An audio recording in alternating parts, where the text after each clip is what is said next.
19h30, vamos dar início, né? Se for chegando mais alguém, a gente vai liberando aí na sala. Tá ok? Todos já pegaram ali o livro, né? Página 21. Vamos rever esses encontros aqui então. Vamos iniciar então com uma oração, pedindo o Espírito Santo que nos oriente, nos direcione nesse ensino. Em nome do Pai, do Filho e do Espírito Santo. Amém. Vinde, Espírito Santo, enchei os corações de vossos fiéis e acendei neles o fogo do vosso amor.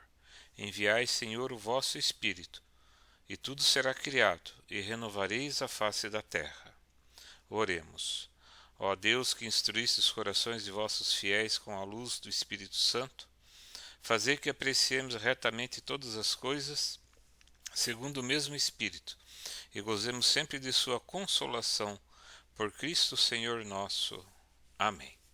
E vamos permanecer aqui reunidos em nome do Pai, do Filho e do Espírito Santo. Amém. Então tá, no primeiro encontro, o amor de Deus. Todo encontro tem aqui, né, virando a página ali, né, a motivação do texto, né, e o texto bíblico. Tem a motivação do assunto, né. Esses primeiros encontros aqui, nós vamos ver que eles não têm assim uma introdução como vai ter o dos encontros 5 em diante. Porque esses 4 primeiros aqui, eles era para ser feito na casa do catequizando, né? Mas como tinha pandemia no passado, então esse ano também seguiu assim fazer direto na catequese. Então nós chamamos de querigma, que é o primeiro anúncio. Vocês são os catecúmenos, né? Aqueles que estão entrando para a igreja, vamos dizer assim, né? Porque essa catequese aqui é para todos os sacramentos de iniciação cristã. É o batismo, a Eucaristia e o crisma. Então, alguns é só o crisma, alguns falta só a primeira Eucaristia, mas a gente faz no geral, né? Considerando que todos aqui ainda não foram batizados e vão fazer todos esses 3 sacramentos. Nós vamos fazer esses sacramentos, todos eles, no Sábado Santo, ano que vem, se Deus quiser. Então, esse primeiro anúncio. O primeiro anúncio que a gente faz, a gente fala do amor de Deus. Vamos aqui então pegar diretamente no texto bíblico. Vocês não precisam pegar na Bíblia, porque aqui está na íntegra, na página 22, o texto do Evangelho de João, do capítulo 3, versículo 16 ao 17. Tá? Então, vamos acompanhar ali. Pois Deus amou de tal forma... Opa, vamos permitir aqui o Wesley. Boa noite, Wesley. Boa noite, tá me Tudo bem? escutando? Tô Tudo escutando, certo? tá? Já iniciamos aqui, já estamos bem no começo aqui Aham. do encontro número 1, tá? Pode pegar ali diretamente no livro, página 22, direto ali no texto A bíblico. 20. O texto, Aham. não precisa pegar a Bíblia porque eles reproduziram esses encontros aqui, o texto na íntegra, né? Tem a página Aham. 22 e o texto bíblico para reflexão é Evangelho de João, capítulo 3, versículo 16 a 17. Todo mundo aí? Então tá. Sim. Então vou ler de novo ali, ó. Pois Deus amou de tal forma o mundo que entregou o seu Filho único para que quem quer que nele acredite não morra, mas tenha vida eterna. De fato, Deus enviou o seu Filho ao mundo não para condenar o mundo, e sim para que o mundo seja salvo por meio dele. Essa é a palavra de salvação. Então veja, esse texto bíblico, ele, vamos dizer assim, é o mais utilizado quando nós falamos do amor de Deus. E para os cristãos, ele é assim o mais famoso, vamos dizer assim, né? O que a gente mais escuta, né, do amor de Deus. Ou seja, Deus amou tanto o mundo que entregou o seu Filho único, né, para que ele morresse por nós, pecadores. Só que quando a gente faz esse anúncio, é o primeiro anúncio, né, que a gente faz para as pessoas que nunca ouviram falar da Igreja Católica, nunca ouviram falar de cristianismo, talvez algumas pessoas não conhecem a Jesus, né? Veja, a gente está considerando aqui o catecumenato, são pessoas que estão entrando para a igreja e querem escutar essa boa nova. Então, talvez aqui não, mas a gente vai encontrar em alguns lugares, né? Talvez em outros países, né? Que o Brasil é um país muito católico, né? Mas tem países que nunca ouviram falar de Jesus Cristo. Aí você lê isso aqui para eles e ficam assim. Não, tudo bem, é comovente, né, o texto, né? Um pai entregar o filho, né, para morrer por outras pessoas. Mas por que ele está entregando, né? Por que ele morreu? Aqui diz que ele entregou para nos salvar. Aí as pessoas vão perguntar assim, mas salvar do quê? Né? Porque as pessoas estão nesse mundo e muitas pessoas, graças a Deus, né, dependendo do país, não está sendo perseguido, não está sendo preso, não está passando por uma situação de perigo para que alguém venha salvar e libertar, né? Então é isso que a gente tem que começar a entender, porque quando nós falamos desse texto bíblico aqui, nós temos que pensar que nós estamos no mundo material, mas nós vivemos também o mundo espiritual, em paralelo, vamos dizer assim, né? Numa dimensão espiritual também. E quando a gente fala dos textos da Bíblia, muitos se referem à nossa ação aqui, presente aqui no que é palpável, no que é tangível. Mas nós temos que imaginar também que a salvação, a libertação, ela se dá no mundo espiritual. Então, a gente, para poder entender isso aqui, a gente tem que voltar um pouquinho lá nas origens, né? A gente vai pegar a nossa Bíblia, a gente pode até pegar aqui na palavra, o primeiro livro da Bíblia, o Gênesis, que vai dar para nós um entendimento melhor sobre isso. Então, se a gente for ver aqui no livro de Gênesis, capítulo 1, versículo 1, a gente vai ver que Deus criou todas as coisas. Deus criou o céu, a terra e todas as coisas. E ali começa a descrever, detalhar, né, pormenores, né? Criou as plantas, os animais, a água, as árvores. Então, e foi construindo tudo em 6 dias. No 7º dia descansou. E depois, então, e nesse tempo ele criou o ser humano. Ele criou o homem. Então a gente vai ver que por que Deus fez isso, né? Porque Deus é Deus, ele não precisa de nada. Mas se a gente for pegar o Catecismo da Igreja Católica, que é um outro livro que a gente recomenda também, né? Além da Bíblia, é o Catecismo da Igreja, que é o magistério da Igreja Católica, né? E a gente vai ver já no primeiro número lá do Catecismo, número 1, porque o Catecismo não é livros, capítulos e versículos que nem a Bíblia, tá? Ele tem aqui, ó, não sei se dá para ver direitinho, uma numeração aqui na lateral, tá? E segue conforme esse número. E no número 1 do Catecismo da Igreja Católica, a gente vai ler o seguinte, que Deus, infinitamente perfeito e bem-aventurado em si mesmo, em um desígnio de pura bondade, criou livremente o homem para fazê-lo participar da sua vida bem-aventurada. Então, Deus criou o homem porque ele quis, pela sua bondade, porque ele queria que nós participássemos da vida dele, uma vida bem-aventurada. Então, ele é Deus, tem tudo, né? E queria que mais pessoas participassem da vida dele, então criou o ser humano. Então Deus criou o ser humano, criou a terra, e tudo que ele fazia, ele olhava e dizia, isso aqui é bom, ficou bom, né? Tudo ficou perfeito.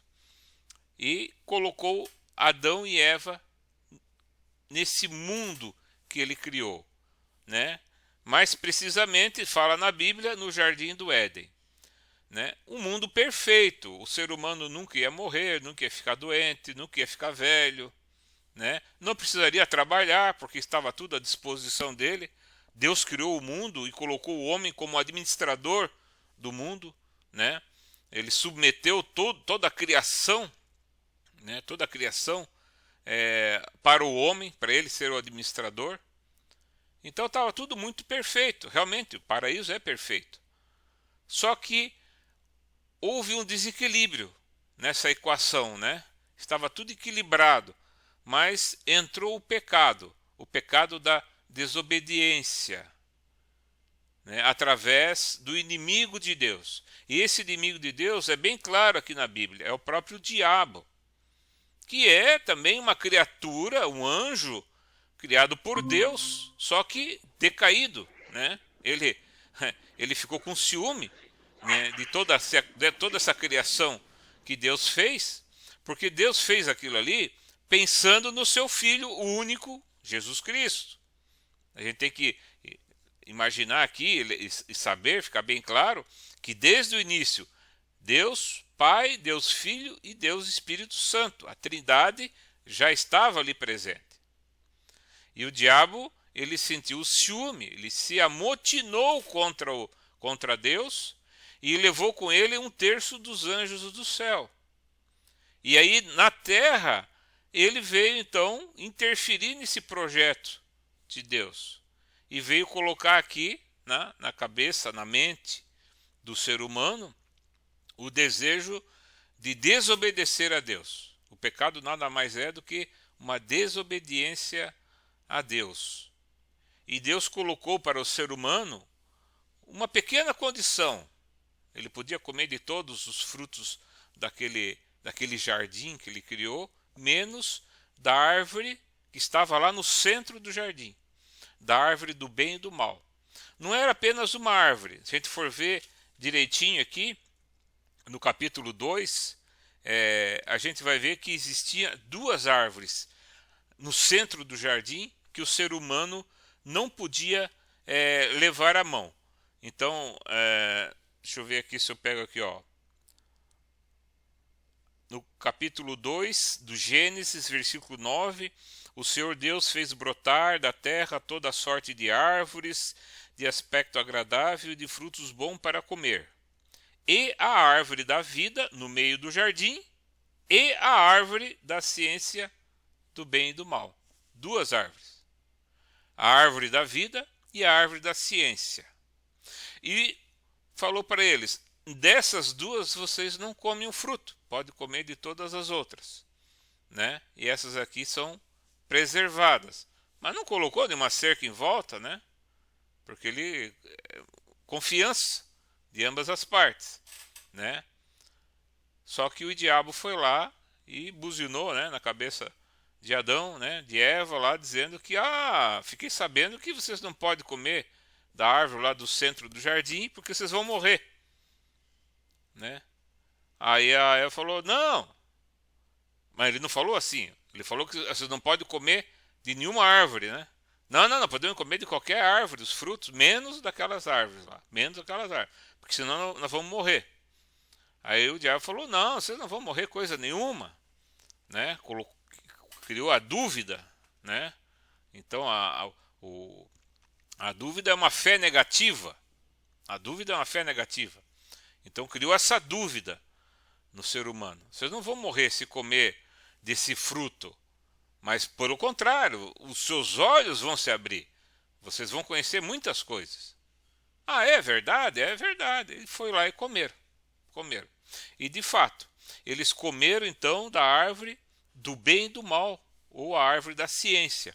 E o ser humano passou a ser uma pessoa conhecedora de muitas coisas, de todas as ciências, também conhecendo o bem e o mal. Tanto é que até hoje nós levamos isso no nosso DNA, né? Porque Adão e Eva pecaram e são conhecedores do bem e do mal e de toda a ciência, né? Todos os dias nós acordamos bem e às vezes daqui a pouco estamos mal. Então a gente vive as 2 situações. Uma hora estamos bem, outra hora estamos mal, mas conhecedores de muitas coisas. De fato, é verdade. O ser humano, né, pela inteligência dele, pela capacidade dele, já chegou na Lua, já fez extraordinários progressos na medicina. Eles fazem quase que milagres, né? Muitas vezes, né? Então isso é daquele fruto mesmo, o fruto do conhecimento da ciência, do bem e do mal. Mas eles não conseguiram comer da outra árvore, que é a árvore da vida, né? E Deus falou então, né, no capítulo 3, versículo 23, o Senhor Deus expulsou do jardim do Éden para que eles, então, fosse cultivar a terra, né, e tirando, né, da terra o sustento, né, para suas vidas. Mas não foi só isso o castigo que o ser humano recebeu, né? Primeira coisa, eles foram expulsos para que eles não pudessem tocar no fruto da árvore da vida. Porque no versículo 22, Deus fala para Jesus e para o Espírito Santo, a Trindade. Ele fala assim, ó: e o Senhor Deus disse: eis que o homem se tornou como um de nós, conhecedor do bem e do mal. Agora, pois, cuidemos que ele não estenda a sua mão e tome também do fruto da árvore da vida, e o coma, e viva eternamente. Perceberam? Tudo, né, o que está acontecendo conosco hoje é em decorrência desses episódios. O ser humano, se ele tomasse do fruto da árvore do bem e do mal e mais da árvore da vida, ele se tornaria como um Deus, conhecedor do bem e do mal, da ciência, e vivendo eternamente ainda. Ninguém ia segurar o ser humano. Mas antes disso, nós fomos expulsos dessa dimensão, né, desse paraíso, onde nós iríamos viver eternamente. Não iríamos ficar doente, ninguém ia envelhecer, ninguém precisaria trabalhar. E agora, o que acontece? O ser humano tem um limite de vida, 120 anos, delimitado já por Deus no livro de Gênesis, né? Quem passou de 120 está no lucro, né? O ser humano adoece, morre, adoece, morre. Para a mulher, ela terá os seus filhos com dores do parto, coisa que não iria acontecer antes, né? E para o homem, da terra e com o suor tirar o sustento para a sua vida. Então, houve um desequilíbrio universal, né? E dali para frente o homem seguiu sem essa comunhão com Deus, apartado de Deus, porque até então eles viviam passeando no jardim, conversando, assim como nós estamos conversando aqui, ou pessoalmente, presencial, na sala. Perceberam? Então, o ser humano ficou apartado de Deus, né? Com todas as mazelas, problemas que nós vivemos hoje, porque houve então uma ruptura pelo pecado. O pecado, ele mata, né? Ele entrou na corrente sanguínea do ser humano e ele vai putrificando, ele vai apodrecendo o ser humano, corrompendo de tal forma que quando ele morre, o cadáver vai feder, né? Putrificar, porque é esse o pecado que corre nas veias. O que nós agora, em Jesus Cristo, temos a opção de se purificar, se libertar dessa amarra. Porque a partir do momento que nós deixamos de estar debaixo da proteção de Deus e passamos a estar debaixo do jugo do inimigo, do diabo, porque quando nós pecamos, nós nos associamos ao pecado e nos desassociamos de Deus. Então agora Jesus Cristo vem com essa proposta de nos salvar, de nos libertar. E qual foi a proposta, né, colocada pelo diabo, né? Eu entrego esse pessoal escravo que está comigo, mas em troca tu vai me dar todo o teu sangue, toda a água do teu corpo. Mas eu vou dizer para você, eles não merecem, né? Eles não merecem, né? E foi isso que Jesus Cristo fez. E Deus entregou então Jesus Cristo para que ele morresse no nosso lugar. E morrendo no nosso lugar, ele assume toda a carga de pecado da humanidade.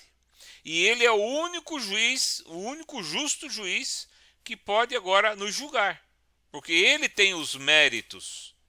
Ele pagou com o sangue dele o nosso resgate. Perceberam?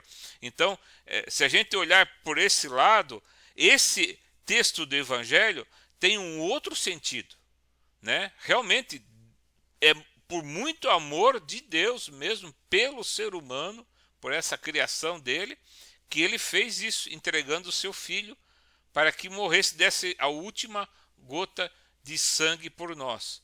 Veja, então, esse é o grande amor de Deus. Não, se a gente começar a parar um pouquinho e pensar em tudo que Jesus passou na paixão, né, lá na cruz, a gente vai ver que realmente só por amor mesmo, né? Só por amor mesmo. E muitas pessoas, inclusive no início dos séculos, no início do cristianismo, algumas correntes heréticas, né, vieram dizer assim: ah, mas Deus fez tudo isso porque ele era Deus, ele não sentiu nada. Ele não sentiu pregar aquele cravo, aquele prego na mão. Ele era Deus, né? Então, não. Né? A igreja esclarece muito bem isso, né? Jesus Cristo viveu aqui na terra como um ser humano e também como Deus. Duas substâncias. 100% Deus, 100% homem. Só que quando ele assumiu o pecado definitivamente lá no Monte das Oliveiras, 12 horas antes, né, dele ser crucificado, ele recebeu ali toda a carga de pecado, né? Vocês até recomendo aquele filme lá do Gibson, lá, aquele que é A Paixão de Cristo, né? Um filme muito bem feito lá. Ele é um filme que conta as 12 últimas horas de Jesus Cristo na terra. Começa no Monte das Oliveiras, ele orando e suando sangue, pedindo que, se fosse possível, Pai, afasta esse cálice de mim. Vocês vão ver o filme, está no Evangelho também, né?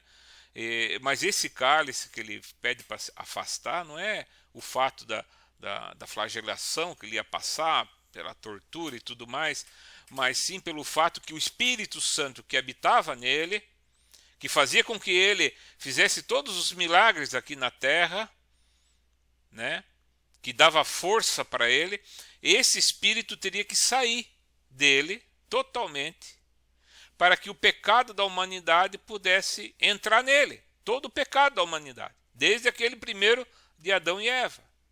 E todos os pecados ainda que viria pela frente, todos os pecados Jesus Cristo assumiu sobre ele, mas o Espírito Santo não podia estar nele. Como que o puro vai estar com a imundície, né? O limpo está com o sujo, então não tem como. Então, a partir daquele momento, Jesus Cristo viveu como um ser humano normal, como eu e você. Uma pessoa com todas as dúvidas, todos os medos, todas as dores do corpo, né? E principalmente as dúvidas, né? Porque o pai falou para ele: não, você vai morrer, mas eu vou te ressuscitar. A partir daquele momento ele já não tinha mais essa certeza. Um ser humano não tem essa certeza na hora da morte. Ele fica apavorado. Então tudo isso Jesus engoliu. Ficou com ele. E foi como um cordeiro, manso, até na cruz. E morreu por nós. Morreu, ressuscitou, desceu aos infernos e ressuscitou ao terceiro dia. Liberou todos do pecado. Pagou o resgate, levou todo mundo embora para ele. E nos adotou como filhos. E hoje somos filhos adotivos a partir do nosso batismo. Amém? Alguma dúvida aí? Vocês querem colocar aí? Temos um tempinho ali, primeira meia hora, né? Esse aqui seria o mais complexo, né? Que é o primeiro. Tudo bem? Podemos seguir? Então tá. Wesley ali, a Thalia, a Rebeca. Vamos então, seguindo então no número 2, que vai falar da salvação em Jesus Cristo. Já falei alguma coisinha aqui da salvação, né? Falamos do amor de Deus e da salvação em Jesus Cristo. Na página 24 ali tem o texto bíblico para reflexão. Vamos ali acompanhar. O texto que está aqui é o mesmo que está na Bíblia, tá? Depois vocês podem até abrir a Bíblia ali para estar acostumando e conferindo, né? Atos dos Apóstolos, capítulo 10, versículo 38 ao 42. Tá? Eu me refiro a Jesus de Nazaré. Aqui quem está falando são os apóstolos, né? É Atos dos Apóstolos. Então, provavelmente Pedro, né, está falando, dando ali um ensino, né, para os discípulos e os demais apóstolos. Eu me refiro a Jesus de Nazaré. Deus o ungiu com o Espírito Santo e com poder, e Jesus Cristo andou por toda parte fazendo o bem e curando todos os que estavam dominados pelo diabo, porque Deus estava com ele, né? Isso que nós acabamos de falar.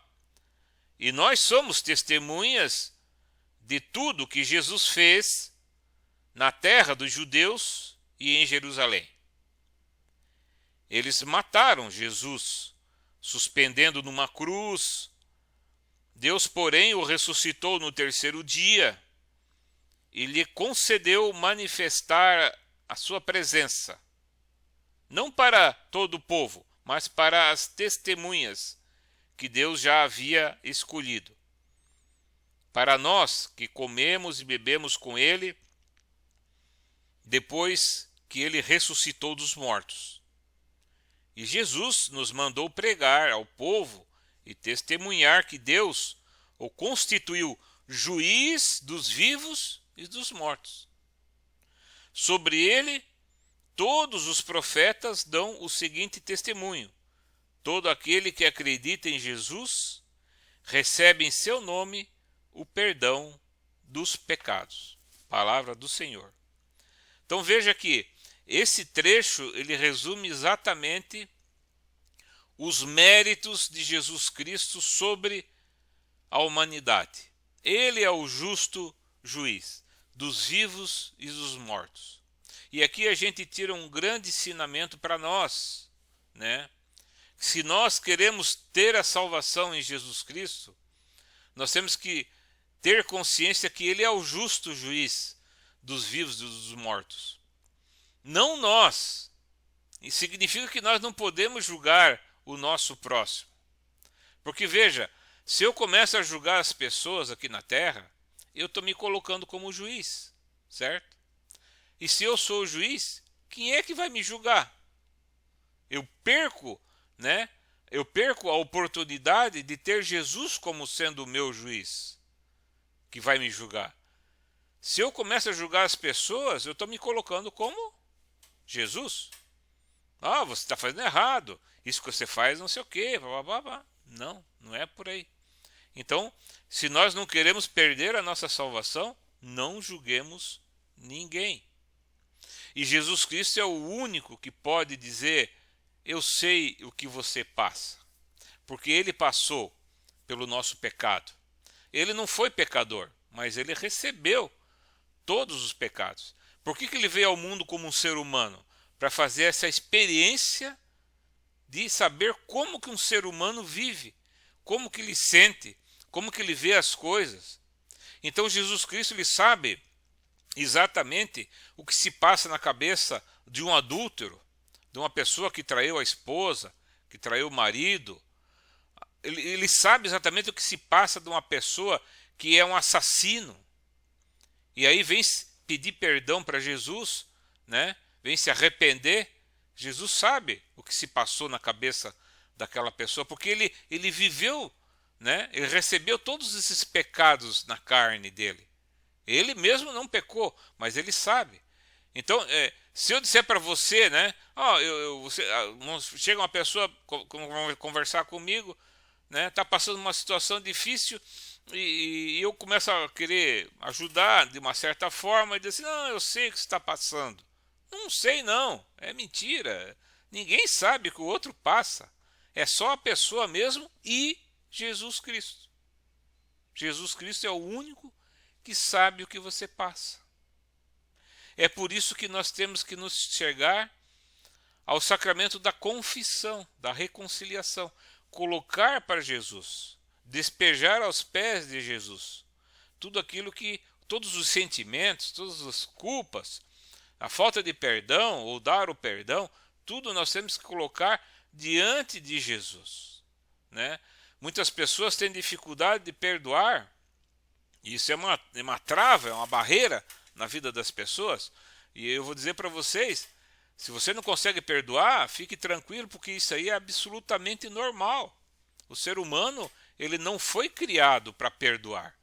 O ser humano tem muitos atributos naturais, mas o perdão não está nele. O perdão não está nele. Perdão é uma graça divina. É uma graça de Deus. Nós temos que pedir ao Espírito Santo que nos dê a graça de poder perdoar o irmão. Porque o ser humano, por si só, ele não tem. Se a gente for pegar na Bíblia aqui os 10 mandamentos de Moisés, lá não fala de perdão, né?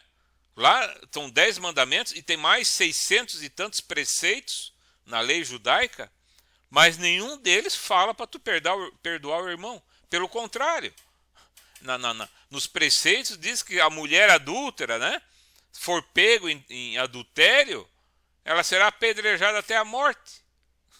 Não tem perdão. Não tem perdão. Perceberam? O perdão, ele só veio em Jesus Cristo através do Espírito Santo, pelo mandamento de amor, o mandamento que ele complementou. Ele não aboliu nenhum mandamento, nada, mas ele complementa com o mandamento do amor. Amarás, né, ao próximo como a ti mesmo. Veja, amarás o próximo como a ti mesmo. Então, esse é o mandamento do amor. Então, e nós temos que pedir agora para o Espírito Santo que nos dê essa força, essa graça de poder perdoar. Então nós temos aqui uma situação onde Jesus é o que nos salva. Não é mais ninguém. É através de Jesus. Ele é a porta. E na palavra diz que é a porta estreita, né? Isso significa que para passar por essa porta, né, se nós pensarmos assim, de forma material, tangível, né, um gordinho como eu já fica difícil de passar numa porta estreita, né, mas a gente tem que pensar no mundo espiritual. Então, essa porta estreita, nós temos que começar a eliminar algumas coisas, algumas cargas que nós levamos. A primeira carga é a carga do pecado, da falta do perdão, a soberba, o orgulho, né? E a gente vai ver depois, mais adiante, nos outros encontros, uma lista de tantas coisas que nós temos que mortificar em nós, né? Procurar eliminar, jogar para fora, para poder passar nessa porta que é estreita. Amém? Tá ok? Alguma dúvida aqui no 2? Tem algumas perguntinhas da reflexão, vocês fazem em casa, se tiver alguma dúvida, pode chamar ali no grupo ou no privado, né? Que a gente ajuda ali também, tá? Por exemplo, aqui ó, na reflexão, como era a vida de Jesus, o que aconteceu com ele, né? O que Deus fez, o que Jesus mandou pregar. Veja? Então, é o que está escrito nesse texto do Atos dos Apóstolos. Amém? Vamos ali então. Se ninguém quer alguma dúvida, não sei, a Thalia, acho que a Rebeca saiu, né? Mas daqui a pouco deve estar voltando. Tudo certo, por aqui. A Thalia, né? Eu acho que foi a Rebeca, então. Tinha 4 aqui na tela. Isso. Então tá bom. Continuando então. No encontro 3. Jesus, o bom pastor. Na página 25. Vire ali na página 26. Também tem ali agora o texto bíblico para reflexão. Página 26. Depois vocês peguem na Bíblia também, é bom a gente ler na Bíblia, né? Porque às vezes a tradução da Bíblia é um pouquinho diferente. Não tá igual, né? Isso muda algumas palavrinhas, né? Lucas, capítulo 15, do versículo 4 ao 7. Então diz assim, ó. Se um de vocês tem 100 ovelhas e perde uma. Isso Jesus falando, né? Evangelho. Ele está colocando aqui uma proposta para nós, né? Se um de vocês tem 100 ovelhas e perde uma, será que não deixa as 99 no campo para ir atrás da ovelha que se perdeu até encontrá-la. E quando a encontra, com muita alegria, coloca nos ombros, né? Chegando em casa, reúne os amigos, os vizinhos, para dizer: alegre-se comigo, né? Eu encontrei a minha ovelha que estava perdida. E eu lhes declaro: assim haverá no céu mais alegria por um só pecador que se converte do que por 99 justos que não precisam de conversão. Palavra da salvação. Esse texto aqui é o Jesus bom pastor, ele se coloca como pastor, né? Obviamente nós somos a ovelhinha. Ele está falando aqui em forma de parábola, ele usa muito nisso nos evangelhos, e ele faz uma comparação com a época, né? A época se vivia muito disso, pastor, ovelhas, né? Campo, plantação, trigo, né? Então ele colocou aqui a questão da ovelha. Ele como sendo o bom pastor, e aquele pastor que é o pastor de verdade mesmo, que se preocupa individualmente com as ovelhas. Tanto é que uma se perdeu, e ele tinha 99 no campo, mas deixou as 99 lá e foi atrás daquela perdida, né? Isso é o pastoreio, né? E se nós temos que imitar Jesus, né? Todo batizado, ele tem o direito ao reino dos céus, mas também o dever de evangelizar, né? Nós temos o dever de evangelizar. Depois que nós tivermos os 3 sacramentos, o batismo, a Eucaristia e o Crisma, nós somos já soldados de Jesus. Vamos sair a campo para evangelizar, para buscar ovelhas, buscar a ovelha perdida, né? E às vezes a gente tem que gastar muito tempo com uma ovelha, né? Ah, mas eu tenho uma sala de catequese lá com 50, né, pessoas, mas tem uma que se afasta, eu vou atrás daquela uma que se afastou, né? Então, essa é a preocupação. Porque o pastor, ele não é que nem o mercenário. Nós vamos ver que na Bíblia tem um outro texto equivalente a esse, que fala do mercenário. O mercenário, quando vê o lobo chegando, ele se manda, ele tem medo do lobo. E deixa as ovelhas à mercê do lobo, né? Ou seja, o nosso pároco na igreja, ele é o bom pastor. Ele se coloca como um bom pastor. Ele tem que se preocupar com cada um, né, dos seus paroquianos. Então, como ele é um ser humano limitado, muitas vezes, né, ele é criado as pastorais para ajudar, né, para ajudar nesse trabalho.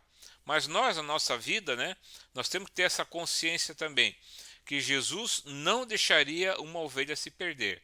Em casa, nós temos uma pessoa que às vezes não está dando muita bola, né, para a igreja, para as coisas de Jesus, e às vezes se mete em algumas enrascadas. Essa aí que é a ovelha que nós temos que ir atrás, né? De uma forma sempre instruída pelo Espírito Santo, nós temos que ir com muita delicadeza, com muito carinho, e conversando e mostrando a realidade, né? Que a nossa realidade não é só esse mundo palpável que nós vemos aqui com os nossos olhos carnais. Existe um mundo paralelo, um mundo espiritual, que faz com que as coisas ruins aconteçam na nossa vida. É uma batalha diária, né? É o mundo espiritual com o mundo material, né? Os anjos, eles atuam e nos protegem nesse mundo espiritual, lutando contra os espíritos malignos, né? Espalhados pelos ares, que são os demônios, aqueles anjos decaídos, né? Que o diabo levou junto com ele. É isso aí essa é a nossa batalha, né? O trabalho dele é perder almas, E o nosso trabalho, o trabalho de Jesus Cristo, o que ele passou para os apóstolos, é ganhar almas para Jesus. Não, veja que é uma batalha diária, né? Dia e noite, ninguém dorme no mundo espiritual, ninguém dorme, né? E lutando com relação a salvar essas almas. E o bom pastor, ele tem esse cuidado conosco. Então, por isso que nós dizemos que Jesus Cristo é o nosso único e suficiente e individual Salvador. Ele salva individualmente cada um de nós, né? Nós somos salvos de forma individual. A nossa conversa, né, no fim dos tempos, né, no juízo final, é individual mesmo, né? Mas não sei o que. Só que, mesmo sendo individual, eu tenho que levar de mão dada alguém comigo, porque ele vai cobrar. Eu te dei o batismo, a Eucaristia, o Crisma, e depois outros sacramentos, todos os dons espirituais, os dons do Espírito Santo, para que você fizesse o que com eles? Levasse almas de volta para Jesus. E você me chega aqui sozinho, né? Essa cobrança nós vamos ter também lá, além de outras, né? Daquilo que a gente fez errado também. Mas essa é a principal, né? Jesus quer que a gente chegue lá de mão dada com uma pessoa. O marido tem que chegar levando a esposa levando o marido, os dois levando os filhos, né? O padre tem que levar aqueles paroquianos. O padre acho que é o mais cobrado, né? Porque ele, se a gente pensar assim na nossa vocação, que nós vamos ver mais no encontro 4 aqui, a vocação do matrimônio é a nossa família, são os primeiros, né? A vocação do consagrado são aqueles que estão na congregação, né? No caso de irmãs, né, religiosas e tudo mais. Mas o padre ele tem lá mais de 1000 lá para dar conta, né? Então, é por isso que Jesus é aquele que nos pastoreia, é o bom pastor. E a gente tem que imitar Jesus, a gente tem que imitar também um bom pastor, ser um bom pastor também para as pessoas. Principalmente aquele que está mais perto de nós, né? Ou é na nossa casa, o papai, a mamãe, os filhos, o irmão, no trabalho, um colega de trabalho e assim por diante, ok? Só que então, para nós passar por encontro 4, alguma dúvida até aí? Não, tranquilo pra mim. Tranquilo, Thalia. Beleza? Então, vamos ver aqui no encontro 4. O encontro 4 ele não tem nenhum texto bíblico que sugere aqui no livro, tá? Ele fala assim, ó, é uma reflexão individual agora. Vocês, a partir desses 3 primeiros que eu passei para vocês, vocês vão pensar quem somos e qual a nossa missão. Aquela história, né? De onde eu vim, para onde eu vou, o que eu estou fazendo aqui na Terra, né? Eu estou aqui fazendo nada, né? De bobeira, o que vai acontecer? Qual é o propósito da minha vida, né? Eu tenho algum propósito? Será que eu tenho?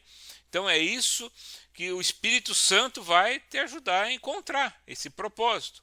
Eu escolhi aqui, por conta própria, pode abrir a Bíblia de vocês, Efésios capítulo 1, versículo 3, 4, né? Se vocês quiserem abrir ali na palavra, tá lá depois do Novo Testamento, mais pro finalzinho da Bíblia. É um livro bem pequenininho ali. Eu só não vou dizer a página aqui, que a minha Bíblia é diferente da de vocês, né? Então tem que ser pelo livro mesmo. Efésios. Deixa eu achar. Qual que é? Efésios. Já achei o Efésios. Achou? Capítulo 1, versículo 3, 4. Pô, tu achou antes do que mim? Efésios. Tá aqui. 1 é Epístolas aos Efésios. 1 e 4? Isso. Capítulo 1, versículo 3 e 4. Aqui é Paulo que está falando para essa comunidade. Bendito seja Deus? Capítulo 1, bem no começo do livro de Efésios, versículo 3 e o 4. É Paulo falando, né? Epístola é uma carta que Paulo, apóstolo, escreveu para a comunidade de Éfeso, né? Mandou uma carta lá. E ele fala assim, ó, no versículo 3: Bendito seja Deus, Pai de nosso Senhor Jesus Cristo, que do alto do céu nos abençoou com toda a bênção espiritual em Cristo. Nós somos abençoados em Jesus Cristo. Por isso nós somos cristãos. No versículo 4. E nos escolheu nele antes da criação do mundo para sermos santos e irrepreensíveis diante de seus olhos. Palavra do Senhor. Santos e irrepreensíveis. Aqui está a nossa vocação. Tudo bem que nós temos aqui a vocação de ser médico, bombeiro, contabilista, administrador, analista de sistema, advogado, a vocação profissional, né? Temos também a vocação matrimonial, mamãe, papai, né? É uma vocação, padre, né? Sacerdote, freira religiosa, irmão religioso, fráter. Mas a nossa maior vocação, que Deus nos escolheu, como diz no versículo 4, nos escolheu nele antes de toda a criação para sermos o quê? Santos e irrepreensíveis diante dele. Deus quer nos ver diante dele como santos, santificados. Santo assim como foi, né? São João Paulo II, né? Santa Bernadette, Santo Agostinho, os santos da igreja, os santos mesmo, os canonizados, né? Nós, pessoas comuns, né? Somos chamados a ser santo. E não é impossível, não é impossível. Porque ser santo é eliminar toda a podridão do nosso corpo, né? Tirar todo o pecado, se purificar. Se não me engano, Santa Bernadette, ela morreu faz mais de 100 anos e está o corpo dela lá, intacto, não apodreceu. Porque ela viveu uma vida de santidade aqui na terra que foi eliminando da corrente sanguínea, né, do DNA, o pecado. E o corpo dela, depois de que morreu, não apodreceu. Perceberam? Se nós não conseguirmos fazer isso, mas nós temos oportunidade ainda, né, de passar pelo purgatório, que é o caminho para o céu, e nos purificar e chegarmos a Deus como santos, sem repreensão nenhuma, irrepreensível. Eu fiz coisa errada, fez, perdoou, se arrependeu e se santificou através do quê? Do caminho da santidade, os sacramentos, o batismo, a Eucaristia, o crisma, o matrimônio, o sacramento da ordem, a unção dos enfermos, a reconciliação. Os 7 sacramentos são caminhos de santidade. É no estado de vida que você se encontra. Não precisa ir lá para um monte, lá, né? Ser um monge, para não pecar, para não pensar em coisa ruim, não ofender as pessoas. Não é isso. É onde você está mesmo, na tua casa, no trabalho, no dia a dia, no corre-corre. É ali que você tem que se santificar. É no estado de vida que cada um se encontra. Esse é o nosso terreno, né, de trabalho para nos santificar. É com as tribulações da vida mesmo, né? O matrimônio, por exemplo, né? A casa, o pai, filhos, é um lugar muito bom para se santificar, né? Porque ali a gente encontra divergências, pessoas que pensam diferente, né? Ou no trabalho, ou na igreja, e ali a gente tem que conciliar, tem que engolir algumas coisas, tem que perdoar, tem que se calar. Ali a gente pratica a paciência. Tudo isso é caminho de santidade. É isso que os santos fizeram. Então, até no livro ali, né, número 4 ali, mostra ali o rapaz ali pensando, o que eu vou ser quando crescer, né? Aí tem aquela bolinha ali, né, pensando assim, você é médico, você é músico, você é agricultor, pedreiro, sacerdote, piloto de avião. Pode ser tudo o que você quiser, mas não perca o teu objetivo principal, ser santo. Esse é o trabalho da catequese, esse é o caminho de santidade do cristão. Nós somos criados para ser santos e irrepreensíveis diante de Deus. Amém? Alguma dúvida até aí? Tudo bem? Não, tranquilo. Tranquilo? Então esse seria até o encontro 4, né? Essa reflexão, vocês dão uma lida ali, né? E aproveite para ler no final do livro, tem alguns subsídios muito interessantes, né? Para a gente ir lendo, a partir lá da página... Porque tem muita coisa que não dá tempo a gente falar, entendeu? Então vocês vão ter assim, questões básicas, né? A partir da página Deixa eu ver aqui. Página 187, né? Subsídio 1, 2, 3 fala da história da salvação. né? Fala da Bíblia, um resumo geral de todos os livros, a leitura orante, como a gente faz para ler a Bíblia, os dogmas, os tempos litúrgicos, isso tudo vão lendo individualmente, né, como subsídio, né, para a nossa vida. Fala sobre afetividade, sexualidade, fala também sobre a doutrina social da igreja, questões sobre seitas, né, não cristãs, se pode ou não pode, como é que funciona. Vamos lendo essa parte também. Amém? Tudo bem até aí? Amém. Então agradeço pela participação aí de todos. Qualquer dúvida pode chamar ali no chat, aliás, no grupo, de forma individual ou com o seu catequista lá também. Tá ok? Muito obrigado aí pela participação. Oi? Ô Hermes, quarta-feira vai ser presencial, né? Quarta-feira vai ser o presencial, mas pode acontecer de ser online, tá? Aham. Vai depender aí também da minha situação, porque se eu vou conseguir chegar até lá, né? Porque também tem uns detalhes aqui, mas a princípio é presencial, mas até lá eu aviso. Mas vai ter o encontro sim, tá? Semana passada foi feriado, né? Tá bom? Aham. Então tá. Então vamos encerrar então. A Thalia, tudo bem aí, Thalia? Tudo certo. Então vamos encerrar com uma oração com o Pai Nosso. Então pra gente continuar na graça do Senhor. Muito obrigado, Senhor, por esse encontro, por nos estar aqui reunidos, falando a Tua palavra e levando esse ensino a todos os Teus filhos. Guardai-nos e defendei-nos, Senhor, neste combate da santidade. Pai nosso que estais nos céus, santificado seja o vosso nome. Venha a nós o vosso reino, seja feita a vossa vontade, assim na terra como no céu. O pão nosso de cada dia nos dai hoje, perdoai-nos as nossas ofensas, assim como nós perdoamos a quem nos tem ofendido, e não nos deixeis cair em tentação, mas livrai-nos do mal. Amém. Em nome do Pai, do Filho e do Espírito Santo. Amém. Obrigado, até a próxima aí. Obrigada. Fique atento no grupo aí, tá? Ok? Tchau, tchau. Tchau. Tchau.